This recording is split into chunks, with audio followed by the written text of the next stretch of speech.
parang hindi ko na iniisip yung health ko. Oo. Yun yung masama na parang nag-ano lang ako na iniisip ko na wala namang mangyayari sa akin. Okay ako na parang hindi ako nagpapacheck up. Yung isa pa yun. Never ako nagpa-check up.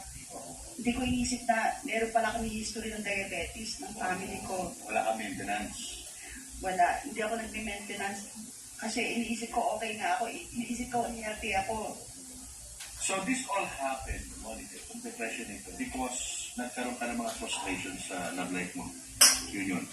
Kaya parang naano ka na, nawala ka na ng gana. Mas gusto mong mag-enjoy na lang, parang gano'n. Maybe. Parang Parang gano'n. What about career? Was it also a hang up para sa'yo? Wala ka ng career ng time mo. okay lang naman. Sa totoo lang, ayoko na rin talaga muna mag-artista. No? Parang hindi ko na naisip na bumalik. Parang iniisip ko na, alagaan ko na lang yung mga anak ko. Parang nag-ano na lang ako sa mga anak ko. Habang lumalaki sila. Okay.